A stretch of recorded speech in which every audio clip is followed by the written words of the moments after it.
Yeah, I'm already recording. I gotta get a little prep going here because Gotta get all set up. I gotta turn off a couple things. And Yeah, this is just, you're doing that from your phone, right? I gotta turn down the music. We don't want to get any kind of infringement. Like anybody's ever gonna listen to us talk. Oh, you think they will? Yeah. Well, I guess we did have. We have friends listening. We have friends. But We have. once we break outside of the friends group, hey, we made it. Hey, we have friends. I'm telling you. I can't turn down the. Oh, here we go. It's hiding. These phones are mysterious. Well, they can be. Oh, that just got water in with it. It's okay. I'll go ahead and fill yours. That's what I was trying to clean out. Okay, here's one. This is my sippy cup. I actually really like. It's an espresso cup. And Did you say sippy cup? I did say sippy cup. That is a shot glass. No, this is an espresso or like a cafezinho. Well, cup. I know it's a Bodum double-walled glass espresso shooter. Pretty much. Yeah. And then you have a medium small version. I have the next size up. And then we have a larger version. Because I'm a bigger person than you. Yes. You're beyond the sippy cup. Okay. Well, let's do our theme song first. Oh, it's good for me. It's good for you. It's good for both of us together. We have to practice. Marital arts. Marital arts. Shazam. I probably shouldn't say that either. You can get in trouble for saying so many things these days. Ay, caramba. Ching, ching. Ching, ching. Ching, ching, cheers. Vostrovia. I hope you didn't say something bad. I'm working on my languages. You just... C'est la vie. Yes. Until the Russians come after you. They don't want me. Probably not.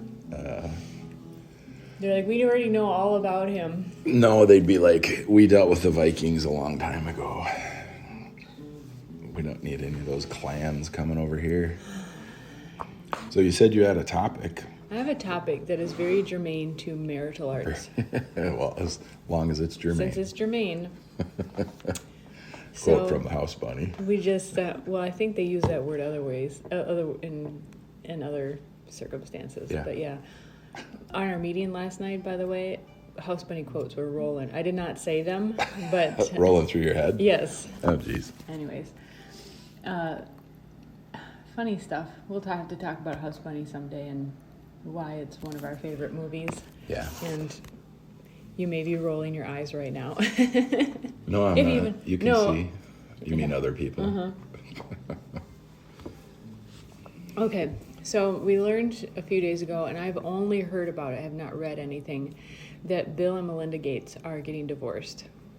Yeah. And so on the face of it... It might be an evil internet rumor.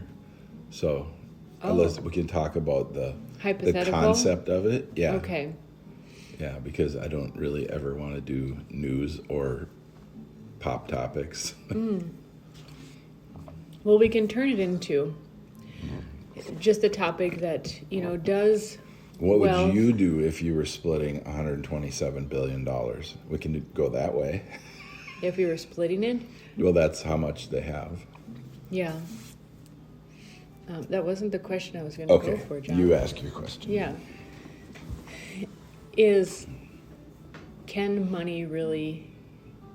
Is it really the key to keeping things together? Is it a joint cause?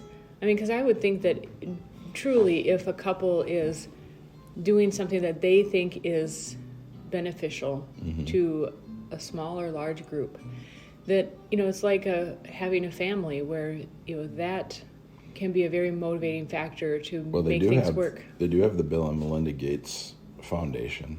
I don't know what they're going to call it if they get divorced. It'd be the Bill Gates and the Melinda Johnson Foundation. I don't know what her maiden name was, but Yeah. she looks like a Johnson. Yeah. Could And I be. didn't mean that in a derogatory way. No. So. The 30-year-olds won't know that reference, so everybody over 50 will. Okay, then I probably didn't actually get it. Okay. So, can money? I think when you've been through life enough, yeah, money definitely helps. And I think they say like what is it, like a $60,000 a year is enough. To It's live. probably closer to 65, 70 now. Yeah. Takes care of most of your bills. You can live relatively comfortably. Yeah, I would agree with that. That, if you're at least making that takes some stress off of a relationship. Now, of course, it depends on what kind of lifestyle you're trying to live. I think there are people out there that love their broke spouse. Because I used to be broke. And you met me when I was broke. Yeah. Yeah. You weren't my spouse at that point. I had spent all my money on my martial arts school. I had $60,000 saved. So I wasn't broke. You just invested but I had it. spent it all. Yeah. Mm-hmm. So trying to take this somewhere, Well, I borrowed $700 from you after we started dating to pay rent. Yep. And that's all you had. So it was true love. I knew that. That was your Yeah, signal? I found your checkbook and I looked and I was like, okay, she's got $750. I'll see if she'll borrow me $700. If she really loves me, then I'll marry her, and then 20 years later she'll be happy. Finally. So we've been married for 21 years now. Let's talk about it. What would you do? We've been getting together. Let's say we had 127 billion, and you were going to get 1 billion, and I was going to get 126 because we were getting divorced. And we didn't have a prenup. You wouldn't need more than 1 billion. I mean, let's be honest. I don't know. I might get more expensive boyfriends. You shop sales, and you wait for your favorite things to go on sale. You don't need Not more as than much $1 billion. anymore. You might more expensive boyfriends, like they need to borrow money. No, I just give it. Oh.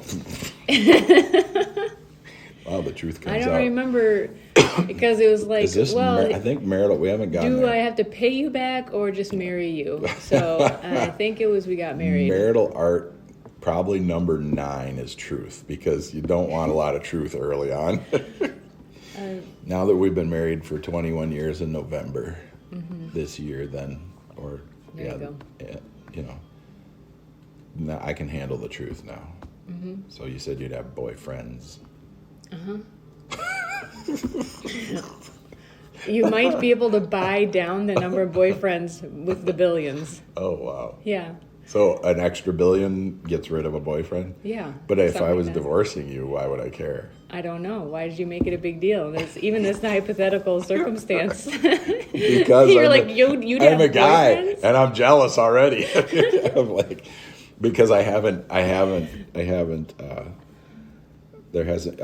closure on it yet. Oh, I see. Yeah. Okay. I haven't had closure on our divorce. Hypothetical Yeah. divorce. Yeah. Okay. I need hypothetical closure. On the hypothetical billions. Then I can hypothetically let you have your billion and your boyfriends and your hypothetical boyfriends. Oh, Yeah. all right. I'm done with this topic. Okay, back to Bill's jealousy over Melinda. And her billions of boyfriends. Oh, man. I mean, what do you do? I mean, Bezos and his wife got divorced, and she got half, and that was billions. Yeah. I mean... Well, who knows what she had to put up with? Oh, gee. Yeah. Well, what did he have to put up with? Look, he's bald. I mean, he pulled all his hair out being married to her. Apparently, that's what happened. Yeah. Owning businesses doesn't do anything like that.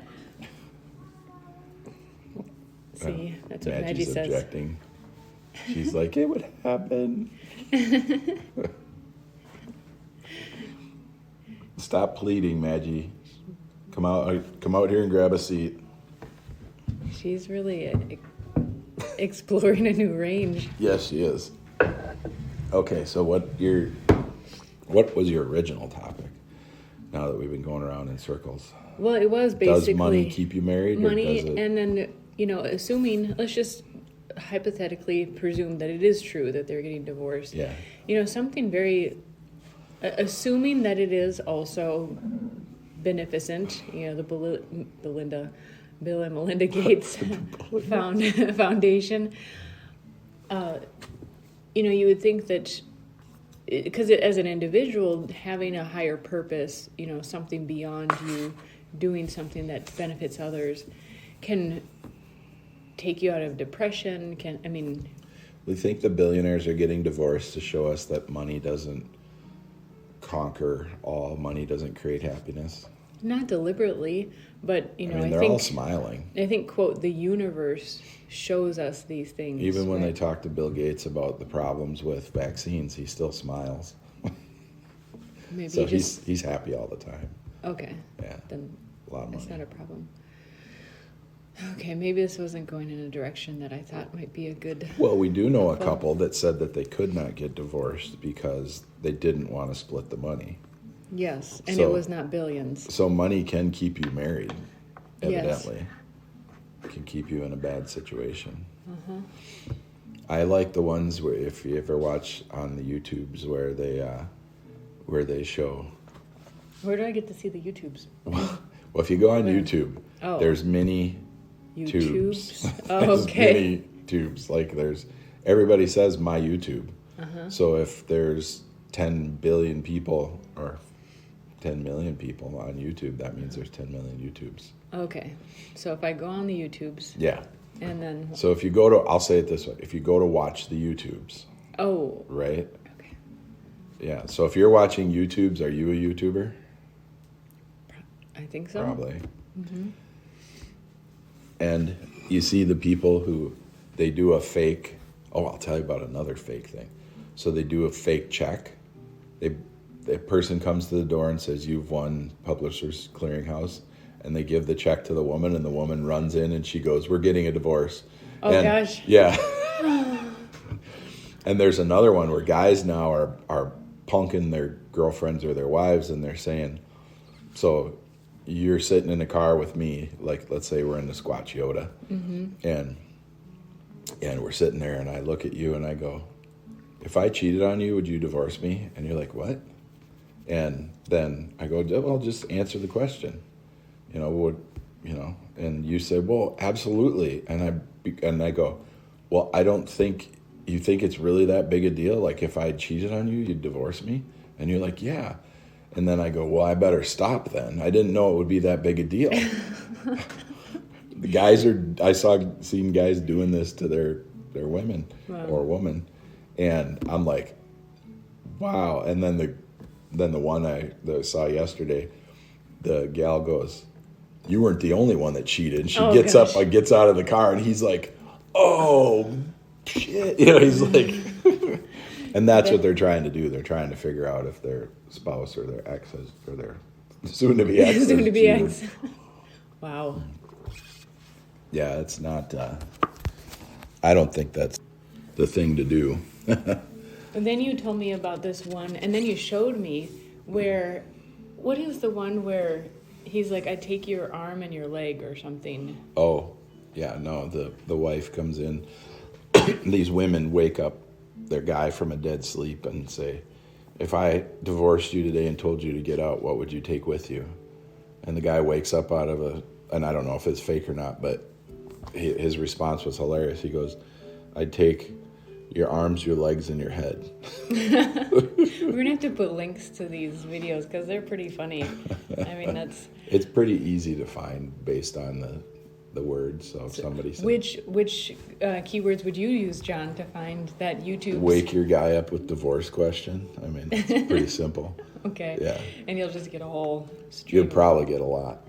Yeah. Or tell your wife you're going to stop cheating on her. That would be another one they could find.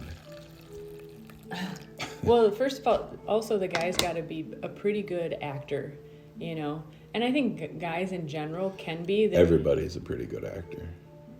Yeah, See, well, I mean, in hey, their own situations. number What are you acting? Number 8, marital art is truth. So it takes a long time to get to the truth. Everybody's a good actor. It was number 9. So Everybody's an excellent salesperson. Yeah. Because when everybody that has had a date has put forward their best foot, right? Mm-hmm. And their best face. And I mean, nowadays you could marry somebody and your kids could come out not looking like them because of plastic surgery. Mm-hmm. So, could you imagine? You watch some of these rhinoplasties and you end up having a kid with someone and they got this gigantic nose. Yeah, I'd be so mad. I already have a huge nose. It's wide. Mine's wide. I can breathe in. Good breather. I can breathe in a lot of oxygen. Yeah. Yeah, and nitrogen. Our air is mostly nitrogen, so. So, shoot, I was going to say something else. Well, you were asking how people would search the... Yeah, I'm past that. Oh, okay. Yeah. Get past it, Tara. I'm trying to get over it. So, yeah, the legs, arms, and head. I would take your arms, your legs, and your head, and she goes, oh.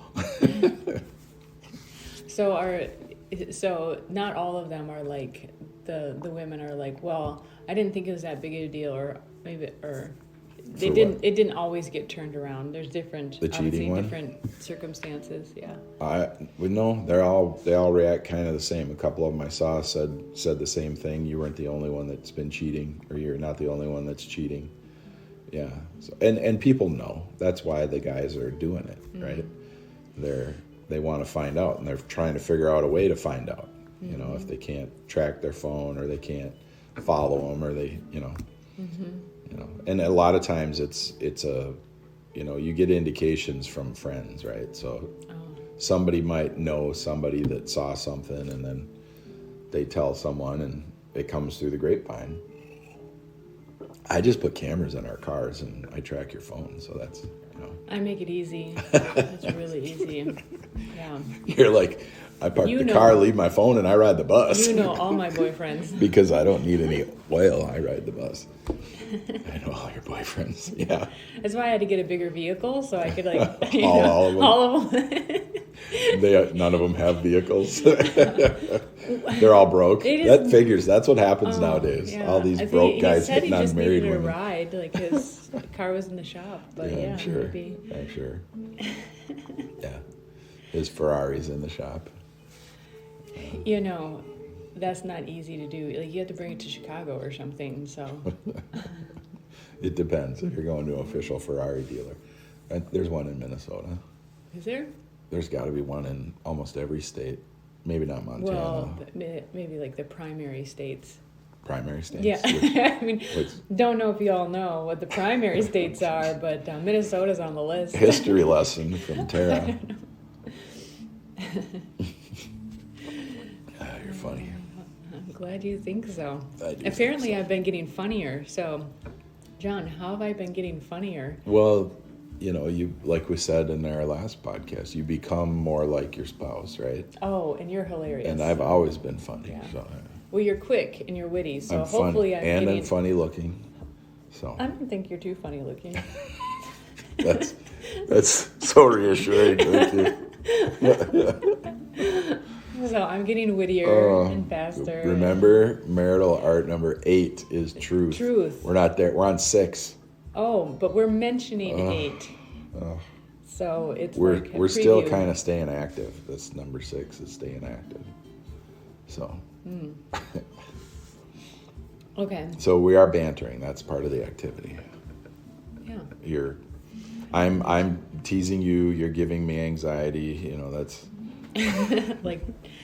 Yeah. Well, this boyfriend talk has really kind of blossomed here a little bit. Well, you were the one that said. I'm gonna have to start talking about my girlfriends. Yeah, I beat them all up already. Well, I did teach you how to use knives and guns, so. I did know how to use guns already, but just different ways. Okay, I would never... You knew how to shoot a deer. Well, yeah. I taught you shoot at stuff. I taught you how to use handguns. I knew how to shoot at stuff. And you haven't shot my rifles yet, so. Haven't? No. Not the 308 or the 30-06. I have shot a 30-06. Yeah, when you were 12. Probably 14 or 15. You were a girthy gal. That was okay. No, I was not at that point. No? Mm-mm. You were skinny? Mm-hmm. 14? Mm-hmm. Oh. Yeah. Oh. You were trying to be skinny. That was the problem. Okay. I was succeeded. We'll talk about that on a different podcast. Let me ask you a question. When is your revised book going to come out?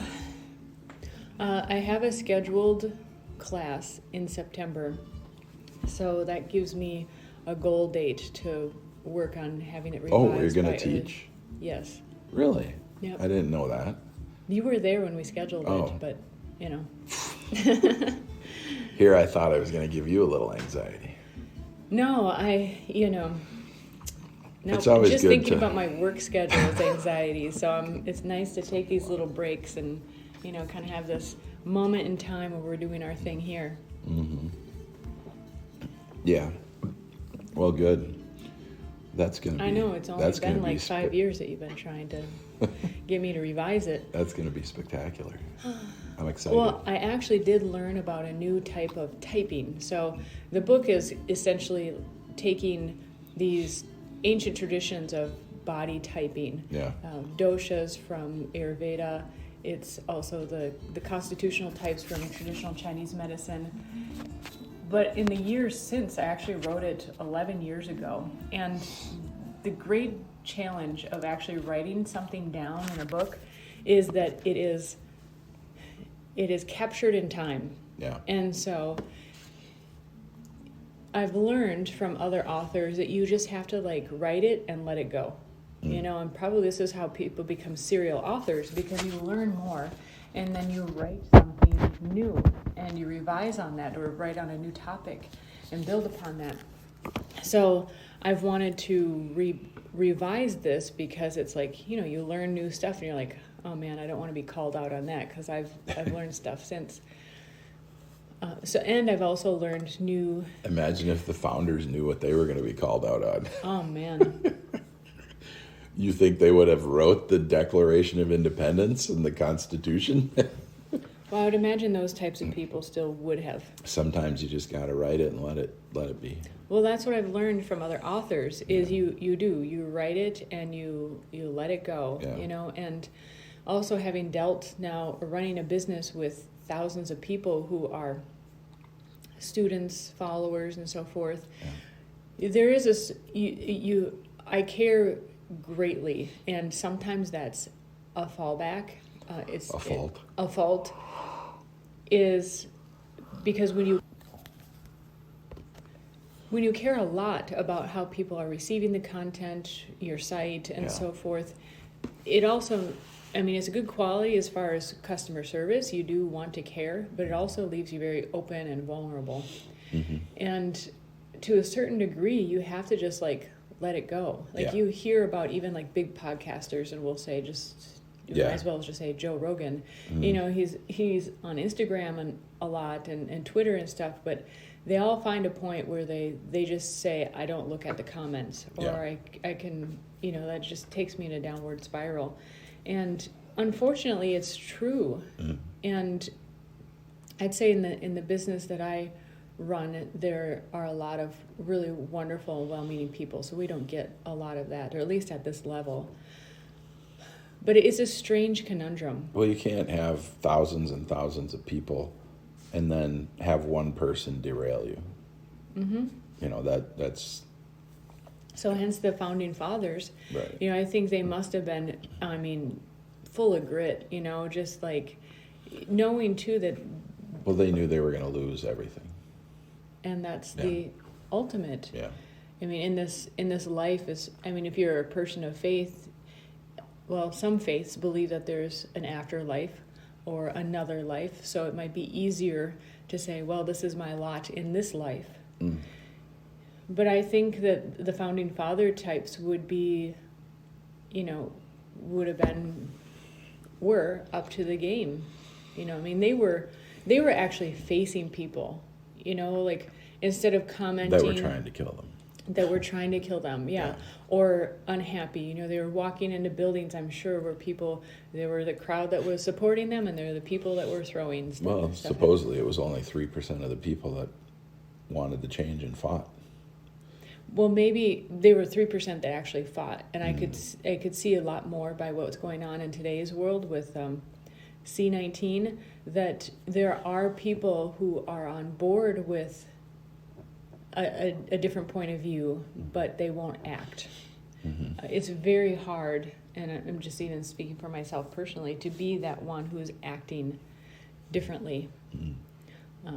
So, yeah, the Founding Fathers. I think they would have still... Of course.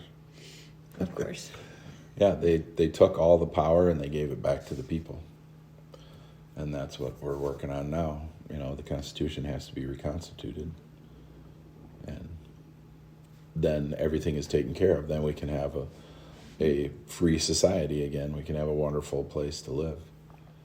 You know, that's the only thing. We're the only country with a document like that. People say England and stuff, but no, America is the... It's copied the world over. I mean, Land of the free. It started in a large way with the Magna Carta. Yeah. But there are many countries. You can't be the land of the free if you're not the home of the brave. You got to be willing to put it all on the line. Yep, and that takes a lot of guts. So getting your book done. Yep. Yep. Redone. Let's give away,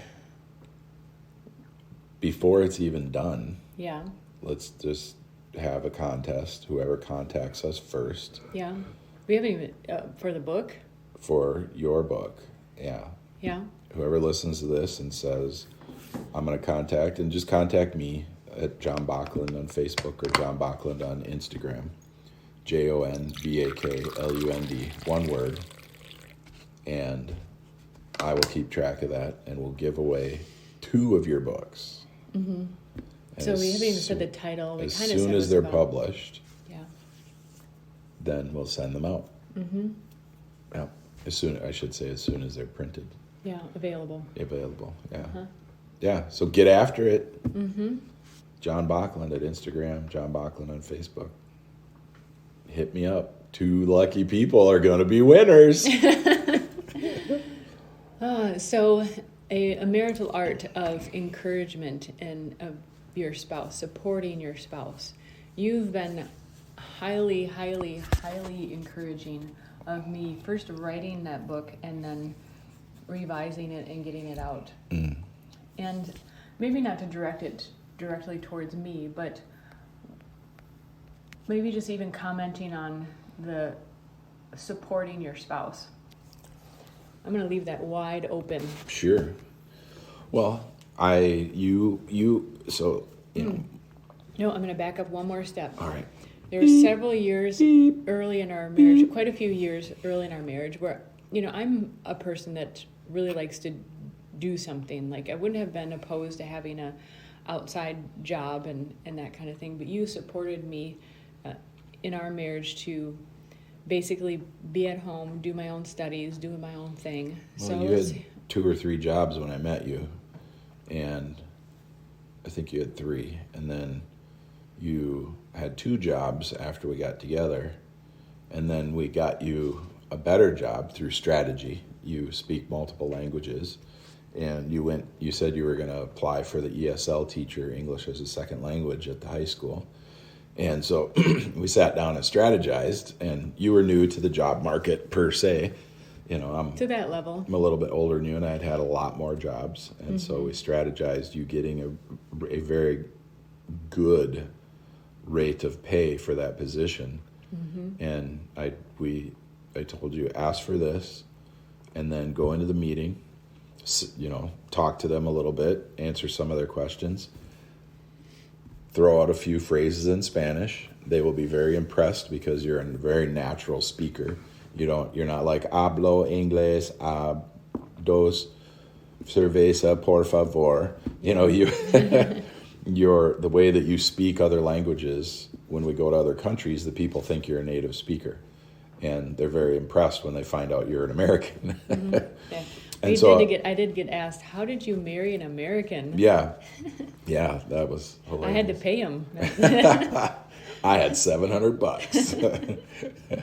I was a mail order husband, evidently. So, but you speak so well that they were very impressed, and they gave you 80 cents less than what you asked for because they had to keep you below what the teachers were making.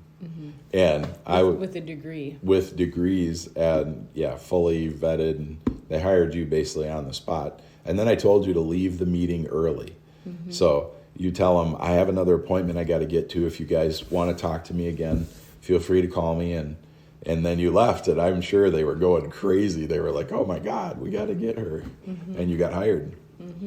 And so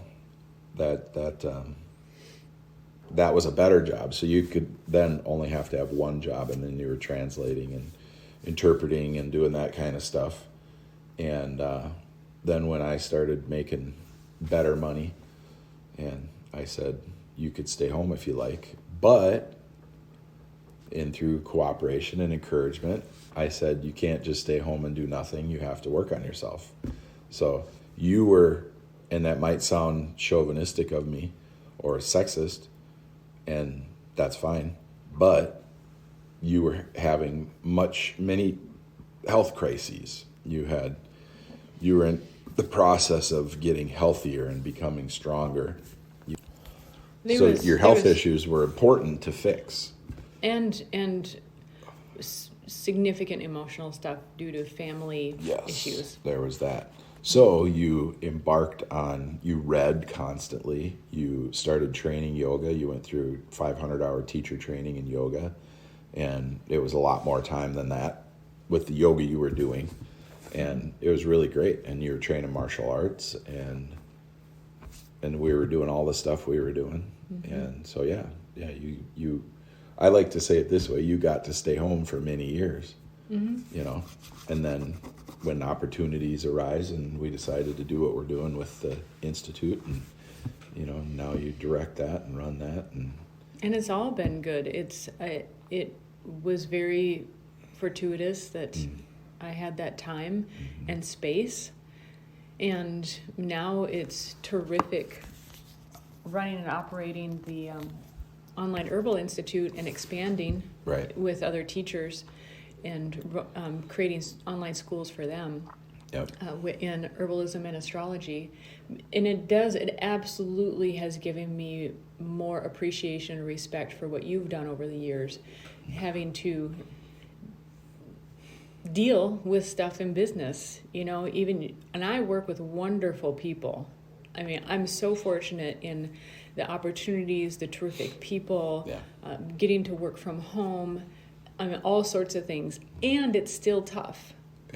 And so it has really helped me to appreciate, because there was a time, and this was a rough patch in our relationship, where I wasn't appreciated. I couldn't recognize what you go through on a daily basis, and it was a particular rough patch for you in business. And how consistent I stay. And how tremendously consistent you stay. And so it was like a triple whammy. Not to toot my own horn, but toot toot.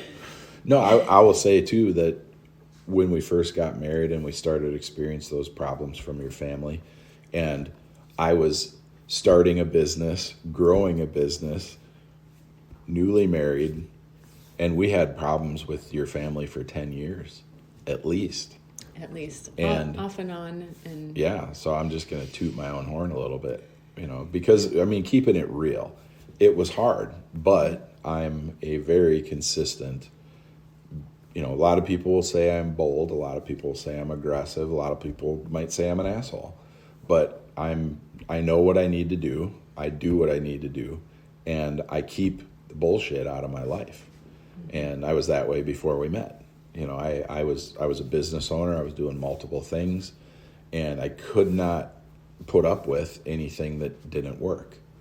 And it's a very easy decision when you keep your emotions out of it and you go, okay, that person that's causing problems doesn't care about me at all. Otherwise, they wouldn't be causing problems. They would be more introspective about what they were doing, and then they would look at what I'm doing, and they would say, okay, I'm not going to bother that person with my problems. But there was a lot of people trying to tear you down, tear us down, and I'd seen that over the years, even before you, and I just, it's, I say have lots of friends and rotate them often, and a lot of times they just need to fall off the wagon. Or the train. This train is moving. And it's hard to say that. I think it helps when you've gone through that as a kid and you outgrow your friends, is what my parents would say. It sounds like you've outgrown that friend. And it's true. It happens. You find different hobbies or interests or whatever. Another group of friends, you go to another school, like middle school, and you grow apart. And in some circles, it's wonderful to have a friend for a long, long time. And sometimes you do end up growing. If that person uplifts you, if that person is happy for your success, if that person, when they hear you have an opportunity, they help you try and figure out how to best utilize it. Mm-hmm. But if that person is tearing you down, is negative towards you, or brings all their shit to your front door constantly, they're not a friend. Mm-hmm. And then you have to analyze with yourself, why am I allowing this? Yeah. Yep. So this name of this podcast could be From Hypothetical to Real Shit. Mm-hmm. Hypothetically speaking, keep it short. Yeah. How do we get onto the friends thing? Well, you're talking about encouragement between us. We're talking about you saying that I was very encouraging to write for you to write your book. Mm-hmm. And I was. You wrote your first book in 6 months, and it was your health and healing journey. And you did all the body typing in it, and you really, if you listen to Matthew, he was very impressed. You took the body typing systems of the world and you wrapped them up into a system that Americans can understand, because we are the melting pot of the world, and most people don't realize that. Mm-hmm. That's a bad thing nowadays. Well, it's the only place that it happens. Yeah. And it is spectacular, and it's not a bad thing. Mm-hmm. I think it's a wonderful thing that it's bad people trying to use guilt and oppression to stop people from being free. What I meant to clarify, what I meant by it seems so many people portray it as a bad thing these days is I think the word appropriation is used too liberally. And I think it should be used more, because you didn't make that bottle of water, right? You didn't invent glass, right? And you're using glass. Well, now, did you appropriate glass from the inventor of glass? You don't care. So why would here we should respect traditions. Absolutely. When we're talking about people, like the Native people said, sorry, all the things I've listened to with Native people, they love the fact that our sports teams are named after them, because they're like, this preserves our heritage. People remember, and they said the only thing, I listened to a bunch of tribal things, and they said the only thing we don't want people to do is wear like our ceremonial headdress. Mm-hmm. But then there's Halloween, right? Mm-hmm. Let's say you go to a Chiefs game, right? And everybody's wearing a headdress because their team is the Chiefs. Mm-hmm. Well, let's say it's Halloween and you dress up as a priest or a nun. We have to get back to, nobody can tell us not to do anything as long as we're not physically hurting someone. Mm-hmm. Because otherwise the lines are so blurred, and there's so many boundaries, there are no boundaries. Mm-hmm. And society's going to reverse, and it's going to go to the ridiculous end where everybody dresses up like a chief. If they start yelling at everyone for dressing like chiefs, you're going to get a whole group of people walking down the street dressing like chiefs. So here's an example that is way different. Mm-hmm. So the gray area. Mm-hmm. Okay. Well, I got a Halloween picture of you dressed up like a Native woman. Yeah. And it is the sexiest outfit. I think all Native women that used to dress that way should be very proud. Okay. Well, thank you. And hence, I have never dressed up for Halloween since I was a kid. I appropriated vampires. I was Dracula practically every time. I think I was a ghost one time. But I was saying to someone the other day that I think, so there's the book Language Police, which many years ago, when it came out, you were really a proponent of. I was handing it out. And the thing is, a synonym for appropriate is to steal, but there are other meanings, there are other variations to appropriate. It can be to borrow, to acquire, Yeah. and I think it's too often used with the connotation that it was stolen and it was just ripped out of the hands of whoever, but if we didn't have but if you listen to someone speaking from, let's say, the 1920s or 30s or 40s, a recording, you'll hear them use the word appropriate quite a bit. And it means more of a benign, they use it in a more benign way, which is, and so if we weren't appropriating from other countries and other people, we wouldn't have wonderful restaurants with a variety of food. We wouldn't have inspiring art that is influenced by other. I mean, looking at a painting by my grandma, and she loves the style of Monet. And so is she appropriating Monet? Yeah. But was he the first one to come up with that style? No, I would say that she's trying to use his technique. I would say she has not appropriated anything. She's a great painter. However, emulation is the highest compliment, right? And I think that's where we've gotten lost, as that part of our culture is that our world is amazing. We are a beautiful melting pot. We are a melting pot, and it's wonderful that we have these influences and we can I don't know, Tara, you're married to a white guy. You look pretty white. Yeah. You kind of look a little bit peach. I'm more peachy, yeah. I think our world is more wonderful because we have these things that we've borrowed from each other. Of course. Yeah. I mean, if people really have that problem, they should go after China for destroying Tibet.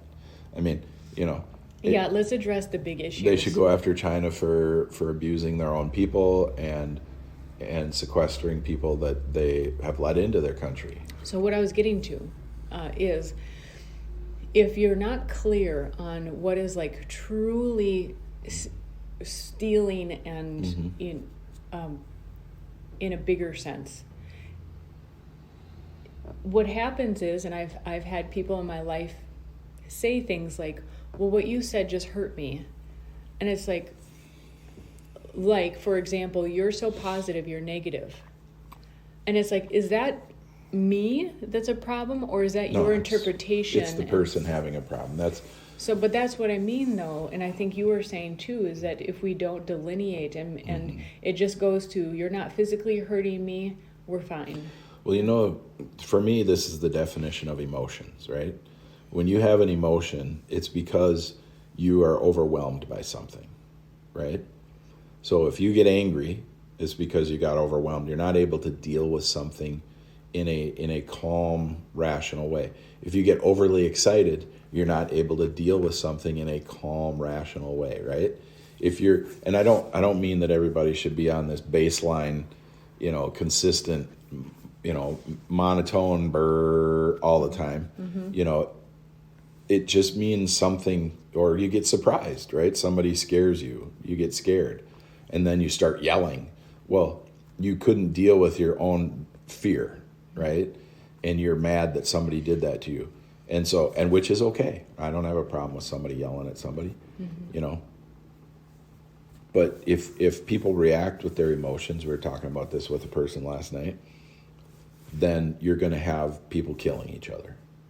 You can't react with your emotions. You can have emotions, but the emotion should make you introspective. So you say, why am I feeling this? Their because feedback. Whether it's excitement or whether it's depression, it's total feedback.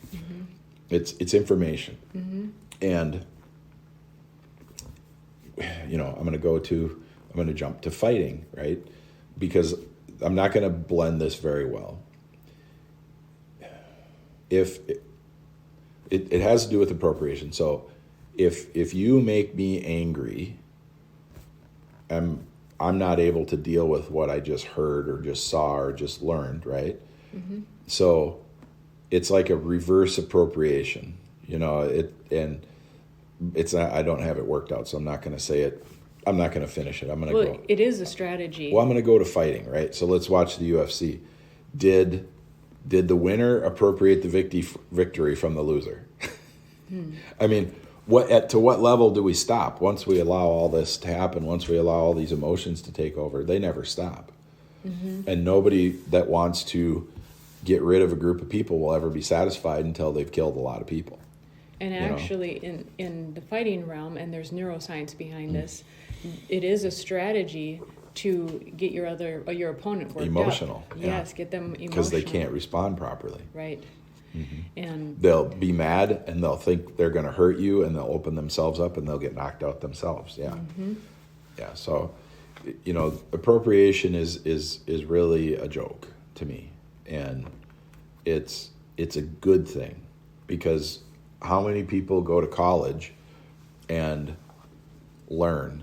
Now, is that appropriation? Because it's never going to end, and did you create anything at college that you learned? No, you didn't. That's why I always tell people, before you go to college, get a job. All through high school, people should have jobs, because they'll learn. They'll learn how hard it is to learn. They'll learn what they need to learn. They'll learn what they don't want to do in life. They'll learn what they want to do in life. And they'll have a practical knowledge. This is why they push to not have jobs, because you become a independent, smart, thinking person when you get a job, because you have to perform tasks. These kids that go to college that have never had jobs and just lived with their parents, they're still babies. They're children going to college. Yes. So I'll think through the appropriation thing a little bit, because I'd like to make that analogy that I was a little bit premature on. Yeah, I want to develop it a little bit more. Yeah. I'm looking up. I have really little fingers, but for some reason I constantly misspell stuff. Okay. I want to look up synonyms for appropriate. This is like becoming a thing. Let's see.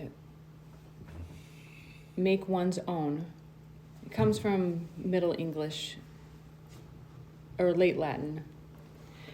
So, suitable or proper in the circumstance. Oh, sorry. You can keep talking. I'm trying to find. Well, I think I'm probably talked out to this point. I don't like, we're kind of doing a pop topic again. Are we? Well, it's again, John, it's germane. Well, if it's germane. It's germane. All right, it's germane. I hope people watch that movie, The House Bunny. When we were talking to my parents the other day, they couldn't make it through the movie. They thought it was too dumb. Yeah. And I'm like, but you got to just listen to the references and the jokes, and you got to get through it. But I understand, because I couldn't watch, I don't think I ever watched one full episode of Seinfeld. I don't know if I've ever watched a full episode of Saturday Night Live. And people talk about those two shows as the funniest shows, and I can't get through them, I've seen skits on YouTube now that they're on there. Okay. And I knew who Pat was, the Pat the church lady, or the church lady. I knew who Pat was. I know who Dana Carvey and all those people are, and the Blues Brothers and all that. We might have to go to actual paper dictionary, because it wants to correct it to appropriate. Oh, yeah. Appropriate and appropriate are two very similar but different things, and I think we should all just say that's appropriate. Yeah. I mean, you don't critique someone when they show up at your Halloween party, I mean, what if aliens are real? Are we going to make people stop dressing like aliens? Well, John, it could hurt their feelings, and they might not be as evolved and then might want to just blow us to bits. Oh, well, if they want to blow us to bits, we'd already be blown to bits. Probably. We'd be bits. Well, I think the pop topics are okay every once in a while. I'm personally typically not a pop topic person, but again, John, this was germane. Well, people are going to get upset at me because I don't buy any of it. You know, I grew up calling, everybody called everybody every name in the book, and nobody cared. Mm-hmm. And it didn't matter what race you were using racial epithets with each other, and it was hilarious, and you got angry about it. And my parents' generation and my generation are generations that made things excellent. Mm-hmm. And we worked hard. And I look around now and I see the lack of work, and I see the amount of money the government's putting out, and all I see in our future is disaster. Well, on that note, shall we close it out? Have a great day. Oh, man. Make it a great day. We don't have to. Yeah, well, that's why I'm saying that, you know. And our friends or anybody listening to this can contact me, and I can tell you what we're doing. You know, I'm not going to say it publicly. We're doing lots of stuff right now to help the country. So doing what we can do. You can be part of it too. Yep. Yeah. Yep. And it starts with us as individuals, as a couple. You know, we've put priorities in place where, you know, we still do stuff to keep our life going and happy and fun. I think marital art number 10 is going to be the rule of 11. Oh, yeah. Interesting. Are you writing these down, or are you memorizing? Of course. Okay, good. I know all of them already. Good. You did slip in truth. I didn't have a number 8. Okay. But truth is down the... It was 9, and then it got moved up to 8. No, What's 7? 7. I don't think we have a 7. We're not saying 7 yet. We're not saying 7 or 9, but I said what 10 is, and you can have 11. Truth on 8. 10 is the rule of 11. 10 is the rule of 11. Yes. And we're not saying Truth what that is 8, which is infinity turned up. Yeah. Yeah. So that was why. 8 laid on its side is infinity, and the only way you get to infinity is through the truth. So yes, there's lots of metaphor in what's going on. And I just revealed it. Yeah, that's okay. We revealed truth, and we'll talk about truth when we get to number 8. But we're got to do 7, and we can jump around a little bit. I'm okay with that. 7 should be like, I thought of number 7 in Grizzly Adams. Grizzly Adams, yeah. old number 7. Yeah. And so it should be like humor or something. I mean, weren't we? Did we have humor yet? No.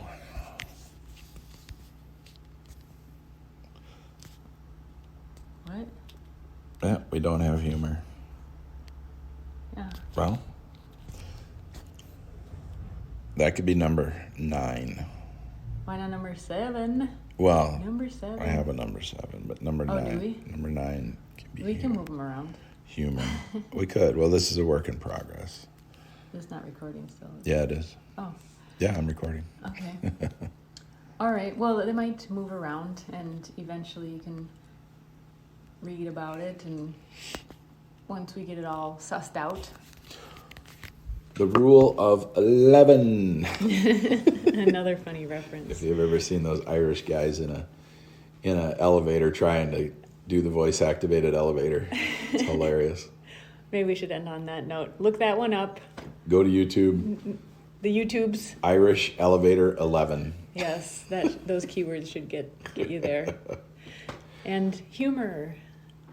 Have a wonderful, humorous, lovely day. Bye-bye.